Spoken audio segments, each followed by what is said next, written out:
नमस्कार, आप देख रहे हैं बीपी गंगा। मैं हूं स्नेहलता और चलिए उत्तराखंड प्राइम की शुरुआत करते हैं। शुरुआत अच्छी खबर के साथ करेंगे, जहां उत्तराखंड के लिए अच्छी खबर यह है, केंद्र सरकार ने हल्द्वानी के रानी बाग स्थित एचएमटी की 45 एकड़ जमीन उत्तराखंड को ट्रांसफर कर दी है। इसकी जानकारी सीएम पुष्कर सिंह धामी ने ट्वीट करके दी है। इसके लिए सीएम पुष्कर सिंह धामी ने केंद्र सरकार का धन्यवाद भी किया है। मुख्यमंत्री ने कहा है, डबल इंजन की सरकार के नेतृत्व में उत्तराखंड तरक्की कर रहा है और ये प्रदेश के लिए बहुत बड़ी कामयाबी है। इस जमीन का इस्तेमाल प्रदेश हित में किया जाएगा। तो देखिए, ये ट्वीट है जिसे ट्वीट करके मुख्यमंत्री पुष्कर सिंह धामी ने खुशी और आभार दोनों व्यक्त किया है केंद्र सरकार का, और शुरुआत की है डबल इंजन की सरकार के नेतृत्व में उत्तराखंड तरक्की की ओर बढ़ रहा है। ये प्रदेश के लिए बहुत बड़ी कामयाबी है। इस जमीन जो कि 45 एकड़ जमीन है, अच्छी खासी जमीन अब उत्तराखंड के पास होगी। इस जमीन पर आम जनता के लिए अब इस जमीन का इस्तेमाल किया जाएगा। तो ये बड़ी खबर है और अच्छी खबर है। इंतजार यहां खत्म होता है, जहां 45 एकड़ जमीन उत्तराखंड सरकार के पास आती है और मुख्यमंत्री पुष्कर सिंह धामी ने ट्वीट करके आभार जताया है। सूरजकुंड में चल रहे चिंतन शिविर का आज दूसरा दिन है। चिंतन शिविर में शिरकत करने आए सीएम पुष्कर सिंह धामी भी पहुंचे और पहले दिन गृह मंत्री का संबोधन हुआ। पीएम नरेंद्र मोदी ने कार्यक्रम को वर्चुअली संबोधित किया। कार्यक्रम के दौरान आज सीएम पुष्कर सिंह धामी अपनी बात रखेंगे, क्योंकि देखिए, आज के चिंतन शिविर का जो मौका है उसमें सीमा की सुरक्षा से जुड़ी मुद्दों पर चर्चा होनी है और उत्तराखंड के लिहाज से ये सेशन बहुत अहम है। ये सत्र बहुत अहम है, जहां सीमा पर सुरक्षा को लेकर के चिंतन और मंथन होगा। केदारनाथ घाटी के उत्तरी क्षेत्र में निर्माण काम पर रोक लगाने की सिफारिश की गई है। दरअसल वैज्ञानिकों की एक टीम केदार घाटी की पहाड़ी पर हुए एवलांच का स्थलीय सर्वेक्षण करने गई थी और जब सर्वेक्षण करके लौटी है, इसके बाद वैज्ञानिकों ने एक रिपोर्ट बना करके सरकार को भेजी है। सूत्रों की माने तो इस रिपोर्ट में केदार घाटी के उत्तर क्षेत्र में फौरन निर्माण कामों पर रोक लगाने की सिफारिश की गई है। सितंबर और अक्टूबर में केदारनाथ के ऊपरी क्षेत्र में चौराबाड़ी के पास ग्लेशियर्स में एवलांच की 3 घटनाएं हुई हैं और कहीं ना कहीं इस तरफ इशारा करती हैं कि वादियों में जिस तरीके की हलचल हो रही है निर्माण कार्य को लेकर के, उसी का सर्वेक्षण वैज्ञानिकों ने किया है रिपोर्ट केंद्र पर। इंसिडेंट प्लेस थी, वहाँ पे उन्होंने हवाई सर्वेक्षण वगैरह ये सब चीज़ें किया और अपनी रिपोर्ट उन्होंने सरकार को सबमिट कर दी है। रिपोर्ट के अनुसार मतलब कि ये पता चला है कि उसमें कोई ऐसी जो हिमस्खलन हुआ है वो हिमालयी क्षेत्रों में जो है इन दिनों में सामान्य प्रक्रिया रहती है हिमस्खलन होने की, और वो खतरे वाली ऐसी कोई बात उस पर नहीं है उस पर। हाँ, लेकिन उन्होंने अपनी रिपोर्ट में ये ज़रूर कहा है कि जो केदारनाथ क्षेत्र के जो पीछे का 5-7 या 6-7 किलोमीटर का जो पीछे वाला इलाका है, वहाँ पर पुराने ग्लेशियरों के कुछ मलबे वहाँ पर हैं। तो उन मलबों के, यद्यपि उसमें पुराना जो है बताया इन्होंने कि कोई पुराना कंस्ट्रक्शन नहीं है, लेकिन फिर भी उन्होंने ये सजेस्ट किया है कि उसमें वहाँ पर उस वाले एरिया में किसी तरह के कोई नए कंस्ट्रक्शन ना किए जाए। तो सुना आपने कि जब सर्वेक्षण हुआ है तो ये बात समझ में आया है कि 1 महीने के भीतर बैक टू बैक 3 अवलांच या हिमस्खलन की ये घटना क्यों हुई है। इसको जब जांचा गया, आंका गया वैज्ञानिक तरीके से, तो पाया गया कि मलबे की वजह से, कंस्ट्रक्शन की वजह से किसी एक क्षेत्र में, उत्तरी क्षेत्र में डिस्टर्बेंस हुई है। आइए इसकी ग्राउंड डिटेल समझते हैं हमारे सहयोगी विनोद से। वो इस वक्त देहरादून से जुड़ रहे हैं, सीधा उनका रुख करेंगे। विनोद, समझना चाहेंगे कि ऐसी कौन कौन सी चीजें हैं इंटरनली जो पता चल रही हैं कि वैज्ञानिकों की टीम ने सर्वेक्षण के दौरान नोटिस की हैं और इसे आगे की ओर भेजा है। स्नेहलता, देखिए, सितंबर और अक्टूबर में महीने में करीब 3 एवलांच उत्तर दिशा में, यानी केदारनाथ धाम के पीछे का जो हिस्सा है उस एरिया में 3 एवलांच आए। हालांकि जिस तरह से एक्सपर्ट कमेटी की तरफ से जो राज्य सरकार को रिपोर्ट सौंपी गई है उसमें तमाम सुझाव और कई बातों का विवरण उसमें रखा गया है और साफ तौर पर जो कमेटी ने अपनी रिपोर्ट शासन को, सरकार को दी है, उसमें साफ तौर पर यह कहा गया है कि अभी करीब केदारनाथ के जो पिछला हिस्सा है, करीब 7 से 8 किलोमीटर की दूरी पर जो ग्लेशियर पुराने ग्लेशियर हैं वहाँ पर अभी मोरेन मौजूद है, यानी मोरेन जो ग्लेशियर के जो अवशेष है वो वहाँ पर नष्ट हुए हैं, तो वहाँ पर भी कोई निर्माण नहीं कराना है। इस तरीके की जानकारी अभी मिल रही है कि निर्माण पर पूरी तरह से बंद कराने को लेकर या फिर भविष्य में कोई निर्माण नहीं कराया जाए, इस तरीके की जानकारी उन्होंने अपने रिपोर्ट में रखी है। हालांकि एक्सपर्ट कमेटी में कौन-कौन से लोग थे? वैज्ञानिक थे, तो उनका महकमा क्या था, विभाग क्या था?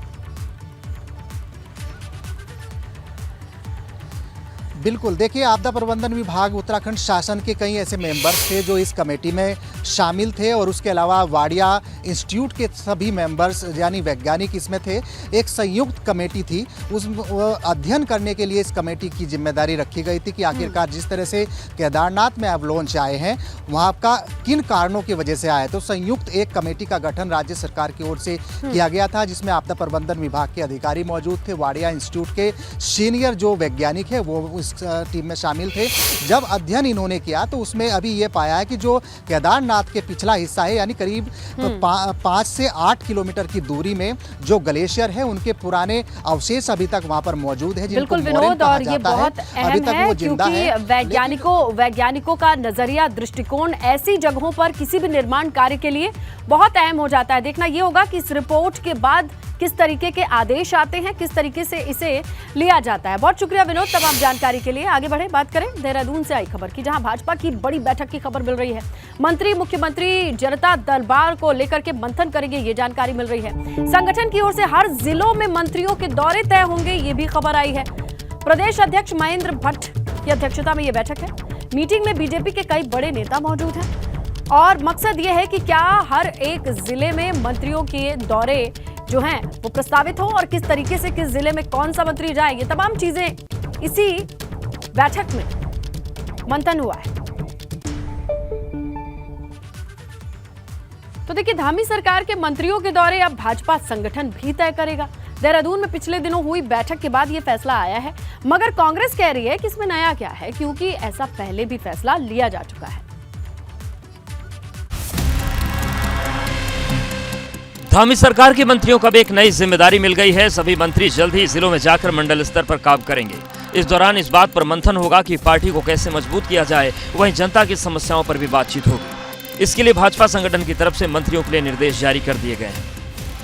2 बार मंत्रिपरिषद हमारे संगठन की ओर से बैठक हुई है और क्योंकि मैंने कहा प्रदेश के पदाधिकारी को हम इस काम के लिए नामित करने वाले हैं, जो उनसे तारतम्य बनाते हुए उनके कार्यक्रम किस स्थिति में किस जिले में लगेंगे, जिले के भी किस मंडल में लगेंगे, हम लोग तय करने वाले हैं।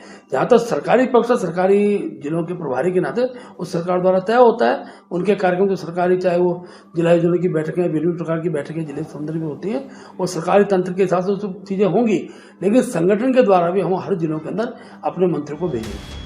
दरअसल दिवाली से पहले भाजपा के कई बड़े नेता देहरादून पहुंचे थे। कैलाश विजयवर्गीय और दुष्यंत गौतम ने सीएम की मौजूदगी में मंत्रियों के साथ बैठक की थी। इसमें मंत्रियों को प्रभारी जिलों का दौरा करने के निर्देश दिए गए। अभी तक तो प्रभारी मंत्रियों को जिले का दौरा सरकारी कार्यक्रम के तहत होता आया, मगर अब इसके निर्देश संगठन स्तर पर भी मिलेंगे। भाजपा के इस फैसले के बाद कांग्रेस की चिंता बढ़ गई है, मगर कांग्रेस ये भी सवाल कर रही है कि इससे पहले भी इस तरह की कोशिश हुई, मगर उसका नतीजा क्या रहा। मुझे चिंता है कि केवल प्रवास पार्टी को मजबूत करने के लिए या सत्ता में आने के लिए है, तो हमारे लिए चिंता का विषय है। कहीं जो उस बात की समीक्षा पहले होनी चाहिए कि जो सांसदों को गांव गोद ली पाए थे उनकी आज क्या स्थिति है, क्या उन गांवों में वास्तव में कोई परिवर्तन आया है, कोई प्रभाव पड़ा है, तो ठीक है। लेकिन केवल पार्टी को सत्ता तक लाना, मुख्यमंत्री बनाना, मंत्री बन जाने के लिए अगर बीजेपी एक कवायद करे तो निश्चित ही राज्य के लिए हित में नहीं है। भाजपा संगठन के इस फैसले के बाद अब मंत्रियों को भी पसीना बहाना होगा। जिलों में जाकर सिर्फ जिला योजना की बैठकों के अलावा भी दूरस्थ क्षेत्रों में जाकर दौरे करने होंगे। एबीपी गंगा के लिए देहरादून से रवि कैतुरा की रिपोर्ट। इस बार की चारधाम यात्रा पर रिकॉर्ड तीर्थयात्री पहुंचे हैं और यही वजह कि घोड़ा खच्चर, डंडी कांडी मालिकों की चांदी हो गई है। केदारनाथ में घोड़ा खच्चर मालिकों ने 101 करोड़ रुपए का कारोबार किया है।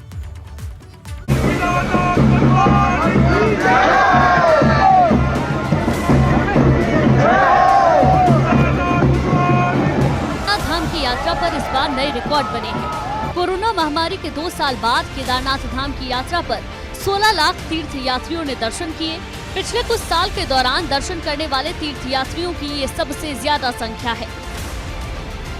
यात्रा पर इस बार घोड़े खच्चर मालिकों की भी चांदी हो गई। घोड़ा खच्चर मालिकों ने 1,34,00,000 रुपए का कारोबार किया, जबकि सरकार को भी 8 करोड़ रुपए राजस्व मिला है। कंधे से कंधा मिलाकर सभी स्टेक होल्डर्स ने, भले वो हमारे सफाई कर्मी हो जो दिन रात ठंड में भी उन्होंने सुबह 4 बजे से लेकर रात तक निरंतर 6 महीने से के करीब जो समय अवधि है उसमें साफ सफाई मेंटेन करी है। हमारे सभी श्रमिक जो वहाँ पर पोर्टर का काम करते हैं, लेबर का काम करते हैं उन्होंने, और अन्य सभी वर्गों ने, जितने भी अधिकारी से लेकर जो हमारे सभी कर्मचारी हैं, उन्होंने दिन रात मेहनत करके इस यात्रा को सफल बनाने में जो योगदान दिया उसके लिए मैं सभी को धन्यवाद ज्ञापित करना चाहता हूँ। केदारनाथ यात्रा के लिए 8,500 घोड़ा खच्चर पंजीकृत है। इनकी मदद से केदारनाथ में 5,34,000 तीर्थयात्रियों को दर्शन कराए गए। 15,60,000 से अधिक श्रद्धालुओं ने दर्शन किए हैं। और इस बीच हमने मानसून के जो पीरियड था उसमें भी जो यात्रा में धीमी गति आती थी, इस बार हमने देखा कि मानसून के टाइम पे भी और उसके बाद सितंबर अक्टूबर में भी काफ़ी अधिक संख्या में श्रद्धालुओं के द्वारा केदार बाबा के दर्शन किए गए। इस बीच हमें कई चुनौतियों का भी सामना करना पड़ा। मौसम के साथ साथ जैसे ट्रैक मार्केट पे लैंडस्लाइड हो जाना या खराब मौसम के कारण हेली सर्विसेज का इफेक्ट होना। कई शुरू में हमने देखा कि काफ़ी ज़्यादा क्राउड में लोग आए थे, तो क्राउड मैनेजमेंट भी एक हमारे लिए काफ़ी बड़ा चैलेंज था। इस बार हेली कंपनियों का भी अच्छा कारोबार रहा। हेली कंपनियों ने 75 करोड़ रुपए का कारोबार किया। केदारनाथ धाम में 9 हेली कंपनियां सेवाएं दे रही हैं। एबीपी गंगा के लिए रुद्रप्रयाग से रोहित डिमरी की रिपोर्ट।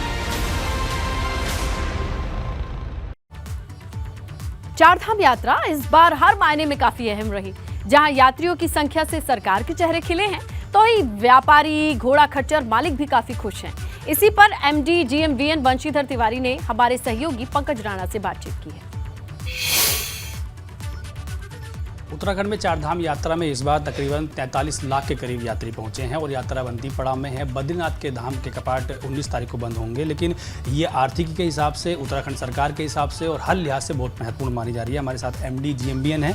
जीएमवीएन ने भी बड़ा फायदा किया है। सर, किस रूप में आप देख रहे हैं, क्योंकि हर समय जीएमवीएन घाटे में चलता था, इस बार बड़ा मुनाफा कमाया है, किस तरह से आगे की यात्रा है? देखिए, इस बार चूँकि तीर्थयात्री बहुत ज़्यादा हैं और हमारे जितने भी चारधाम के होटल रिजॉर्ट हैं सारे फुल बुकिंग में गए हैं, तो जो हमारी अगस्त तक की अगर हम बात करें तो 40 करोड़ रुपए हमारी अर्निंग थी, जो नवंबर तक 50 करोड़ रुपए हो चुकी है।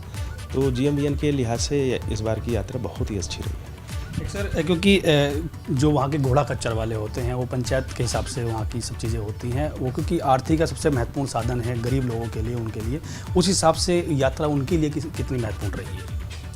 देखिए, जहाँ तक अगर हम पंचायतों की बात करें तो उत्तरकाशी की जिला पंचायत ने 2.5 करोड़ रुपए उनको पार्किंग से और जो शुल्क लिए जाते हैं रजिस्ट्रेशन के उनसे मिले हैं।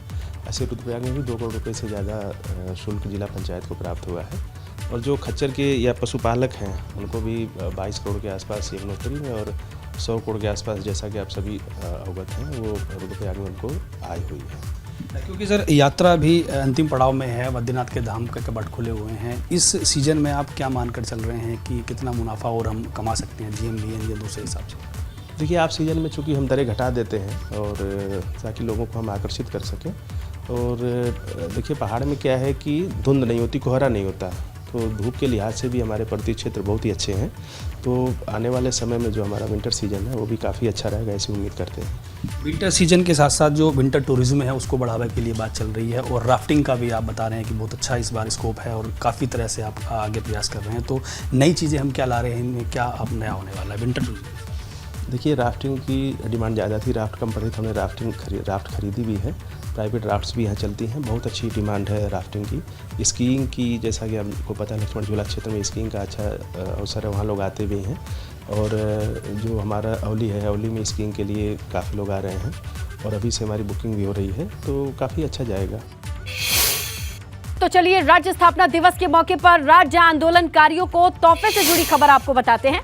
9 नवंबर को राज्य आंदोलनकारियों को सरकार की ओर से आरक्षण का तोहफा मिल सकता है। खेल कोटे के तहत सरकारी नौकरी मिलने वाले आरक्षण पर भी जहां रोक लगी थी, वहां राज्य आंदोलनकारियों को मिलने वाले क्षैतिज आरक्षण पर भी रोक लगी है। इसे लेकर के कोई बड़ा फैसला आ सकता है। दोबारा सरकार चुनकर आ गई। माननीय मुख्यमंत्री ने जो आश्वासन दिया था उसके बाद जो है हम लोग लगातार माननीय मुख्यमंत्री से मिलते रहे, लगातार संघर्ष जारी रहा उसके बावजूद जो है सब कार्य हो रहे हैं, लेकिन इस कार्य में इतनी देरी या इतनी बाधाएं क्यों आ रही हैं, ये कहीं ना कहीं चिंता का विषय है। मैं माननीय मुख्यमंत्री से आपके चैनल के माध्यम से, आपके माध्यम से ये निवेदन करना चाहता हूँ कि सरकार जल्दी से जल्दी 9 नवंबर से पहले इस पे एक निर्णय देकर एक ऐतिहासिक निर्णय करे। राज्य आंदोलनकारियों की मांग को लेकर कांग्रेस और भाजपा नेताओं का क्या क्या कहना है, ये भी देखिए। जब हमारी पिछली सरकार थी उस समय भी हमने आंदोलनकारियों को पेंशन बनाने का काम किया है। आंदोलनकारियों के परिवारों को किस प्रकार से बेहतर सुविधाएं मिल सके, इस पर सरकार काम करती। निश्चित रूप से क्षैतिज आरक्षण को लेकर के सरकार ने कानूनी राय मांगी और मेरा ये मानना है कि सकारात्मक इसका परिणाम होगा। राज्य आंदोलनकारियों को आरक्षण मिलना चाहिए, क्योंकि उन लोगों ने जिसमें राज्य की अवधारणा के लिए हम लोग लड़ाई लड़ रहे थे, राज्य गठन के लिए हम लोग कोशिश कर रहे थे, इन सब ने अपने उस समय बहुत त्याग किया है। और निश्चित ही जब राज्य आंदोलनकारी इन आरक्षण के बल पर पदों पर आएंगे तो वो राज्य के हित में भी होंगे और उनका जो भावनाएं वो राज्य को अच्छा बनाने के लिए होंगी, राज्य को मजबूत बनाने के लिए होंगी। तो ऐसे लोगों को किसी न किसी बहाने से तो अंदर सिस्टम में लाना ही चाहिए। देहरादून में भाजपा की बड़ी बैठक हुई है, इस पर प्रदेश अध्यक्ष महेंद्र भट्ट प्रेस कॉन्फ्रेंस कर रहे हैं। सीधे लिए चलते हैं आपको देहरादून। बड़ी संख्या में दूरस्थ क्षेत्रों के मंडलों में भी ऐसे आंदोलनकारी हैं जो जेलों में रहे हैं या आंदोलन में शहीद हुए हैं। इसमें विचार गोष्ठी रहेगी और उन्हीं कार्यक्रमों का हम लोग उनको सम्मानित करने का कार्यक्रम हमारा रहेगा। हम लोगों ने इन कार्यक्रमों की सफलता के लिए जो हमारे प्रमुख जो कार्यकर्ता होंगे जिनको हम जिन स्थान पर भेजेंगे, उसमें पार्टी के सभी 47 विधायक, 252 मंडलों के हमारे अध्यक्ष, 9 जिला पंचायत के अध्यक्ष, 58 ब्लॉक प्रमुख, 5 महापौर, 13 नगर पालिका के अध्यक्ष, 18 नगर पंचायत के अध्यक्ष, 10 सहकारी बैंक एवं 10 जिला सहकारी संघ के जो हमारे निर्वाचित प्रतिनिधि हैं, इनको हम प्रत्येक मंडल में इन कार्यक्रमों की सफलता के लिए भेजेंगे। ये वक्ता भी होंगे और इनके द्वारा शहीदों को सम्मानित करने का और शहीदों के परिजनों को सम्मानित करने का और जो हमारे जेल में गए हुए आंदोलनकारी उनको सम्मानित करने का कार्यक्रम इस रूप में होगा। इस कार्यक्रम की भव्यता की दृष्टिकोण से हम लोग बहुत जल्दी अपना एक वर्चुअल मीटिंग इनसे साथ करेंगे। इसके लिए 6 तारीख हमने तय किया है। 6 तारीख को उनकी कार्यक्रम का पूरी स्वरूप की रचना हम इन तक पहुंचाएंगे। इसी प्रकार अपना कार्यक्रम 4 तारीख हरेला का कार्यक्रम है, इगास का कार्यक्रम। इगास कार्यक्रम की दृष्टि से हमारे सभी सांसद, विधायक, हमारे समय प्रदेश के पदाधिकारी ये गांव में जाएंगे और इगास का कार्यक्रम अपने गांव में मनाएंगे। इस कार्यक्रम में बेहतर समन्वय हेतु हमने जिले के प्रभारी इसके लिए बना दिए हैं, जो अपने अपने जिलों में जो प्रवासी हैं उनको आमंत्रित करें अपने गांव आने के लिए, इस त्योहार को मनाने के लिए। और हमने कहा कि 3 तारीख सायंकाल तक ऐसे हर जिले में ऐसे लोग जो प्रवासी हैं, जो बहुत लंबे समय से अपने गाँव में नहीं गए हैं, उनका नाम हमको मिल जाएगा तो हम उसको भी बाद में एक सारे मीडिया तक पहुंचाएंगे। भाई इन लोग हमारे संगठन के प्रयास के दौरान इस कार्यक्रम की सफलता के लिए इगास पर्व के दृष्टिकोण से हमने इतने लोगों को ये गांव तक पहुंचाया है। इसमें उत्तरकाशी के लिए विनोद सियाल जी, रुद्रप्रयाग कर्नल अजय कोठियाल जी, टीरी खजानदास जी, देहरादून ग्रामीण मधु भट्ट जी, पौड़ी में विपिन कैंचोला जी, कोटद्वार सुनीता विद्यार्थी जी, पिथौरागढ़ हेमंत द्विवेदी जी, रानीखेत प्रकाश रावत जी। तो देहरादून में एक बड़ी बैठक हुई है और इस बैठक के बाद प्रेस कॉन्फ्रेंस करके तमाम जानकारी साझा कर रहे थे अध्यक्ष महेंद्र भट्ट। आगे बढ़े, बात करते हैं रुद्रपुर के ट्रांजिट कैंप इलाके में सरकारी नौकरी के नाम पर ठगी का मामला सामने आया है। यूपी में सरकारी नौकरी दिलाने के नाम पर एक शख्स से लाखों रुपए की ठगी हुई है। शिकायत के बाद पुलिस ने आरोपी को बाराबंकी से गिरफ्तार कर लिया गया है, जबकि गिरोह के बाकी सदस्य अभी फरार बताए जा रहे हैं, जिनकी तलाश जारी है। मसूरी के एसडीएम ने सड़क निर्माण के निरीक्षण के बाद एसडीएम ने निर्देश दिए कि जहां कहीं भी खराब स्थिति में सड़कें पाई गई हैं उन पर सुधार किया जाए। निरीक्षण में सड़क के किनारे मलबा जमा होने, नालों की सफाई न होने को लेकर अधिकारियों को फटकार भी लगी है। अभी कुछ रोज पहले ही सीएम धामी ने अधिकारियों से खराब सड़कों की रिपोर्ट मांगी थी। उधर रुड़की के मानकपुर आदमपुर गांव में कई ग्रामीण डेंगू की चपेट में आए हैं। डेंगू के अलग अलग अस्पतालों में मरीजों की बात करें तो वो इलाज चल रहा है, मगर ग्रामीणों का आरोप है कि स्वास्थ्य विभाग सिर्फ खाना पूर्ति के लिए एक दिन गांव में जांच के लिए आया और इससे साफ है कि अधिकारी इस ओर गंभीर रवैया नहीं अपना रहे हैं। उधर रुद्रप्रयाग स्थित गौरी माई मंदिर के कपाट भी शीतकाल के लिए बंद कर दिए गए। गौरी माई मंदिर गौरी कुंड में स्थित है। केदारनाथ धाम के कपाट बंद होने के साथ गौरी माई मंदिर के भी कपाट बंद हो जाते हैं। अब 6 महीने बाद गौरी माई मंदिर के कपाट खुलेंगे। रानीखेत के चौखुटिया में भगवान जगन्नाथ की रथ यात्रा निकाली गई और इस दौरान लोगों ने रथ यात्रा का स्वागत किया। भगवान जगन्नाथ का आशीर्वाद भी लिया। भगवान जगन्नाथ की रथ यात्रा प्रयागेश्वर महादेव मंदिर भटकोट के मुख्य बाजार चौखुटिया से होते हुए मां अग्नेरी मंदिर तक जाएगी। और श्रीनगर के मंजू घोषेश्वर महादेव मंदिर में 2 दिवसीय कांडा मेले का समापन हो गया है और 2 दिवसीय के मेले की बात करें तो बड़ी संख्या में लोग पहुंचे। परंपरा के मुताबिक कांडा गांव में मंदिर में मां भगवती की डोली ढोल नगाड़ों के साथ सिद्धपीठ मंजू घोषेश्वर मंदिर पहुंचती है। अब मां भगवती की डोली 1 महीने तक महादेव मंदिर में ही रहेगी। इसी के साथ उत्तराखंड प्राइम में फिलहाल इतना ही। खबरों पर नजर बनी हुई है, आप बने रहें एबीपी गंगा के साथ।